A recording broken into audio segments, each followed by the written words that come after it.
I'm national correspondent Kayla Gaskins here in Washington. Joining us today, we have Tommy Pigott. He is the principal deputy spokesperson with the State Department.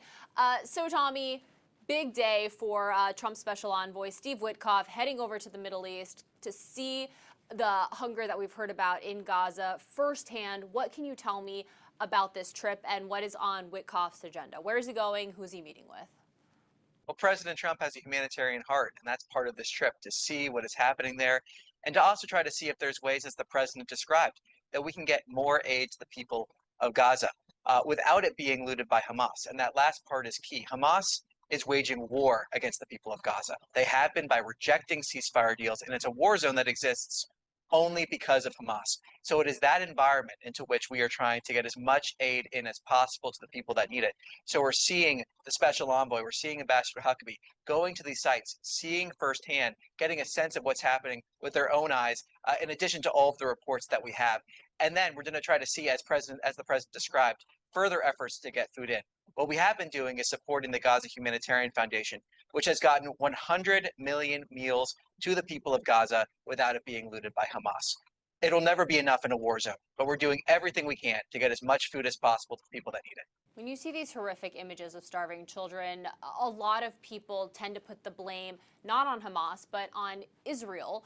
What has it been like working with Israel in order to, get the special envoy into Gaza in order to get these firsthand views of what's going on there? Was there any difficulty with that, or has that all gone pretty smoothly? Well, what we've seen is the ability to visit these sites in a war zone, and we've been able to see the special envoy and ambassador going to these sites. I think it's also important to note, as you just described, a lot of the coverage that we're seeing doesn't even mention Hamas at all. And that is outrageous, because this war zone, again, exists only because of Hamas. We also saw, in terms of the recent discussions, hoping for that ceasefire, good faith being approached by the United States to try to get a ceasefire here. And what we saw is Israel agreeing to a ceasefire in principle, and then Hamas rejecting the deal. And that's why this war zone continues. So we're seeing that aid get in there as much as possible, given these conditions. We want to see more aid because it'll never be enough. And when we see these images, our heart breaks because of them. And that's part of the motivation that we have here, to get as much aid in as possible and ultimately end this conflict. How close are the U.S. and Israel right now to being on the same page when it comes to what to do about Gaza? Well, look, I'm not going to get into sensitive diplomatic conversations, but what I can say is that we saw Israel agreeing to that ceasefire in principle, and then we saw Hamas reject that agreement. We've also seen Hamas trying to weaponize aid against the people of Gaza. While on the flip side, we see efforts to get as much aid to the people of Gaza as possible from this administration.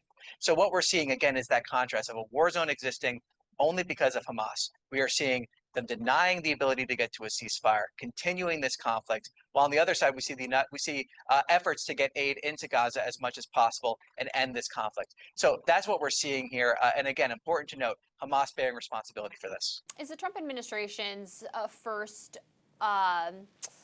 choice for this to be resolved diplomatically, still trying for a ceasefire proposal? Where does the administration stand on that front?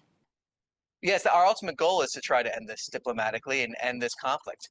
Having said that, there is no long-term prosperity possible with Hamas having any future as governing Gaza.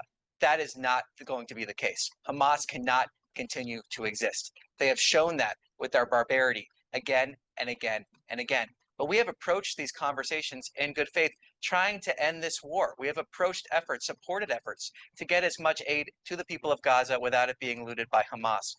The president is a humanitarian at heart. He is a peacemaker. We want to see this conflict end. We need to see the hostages returned home.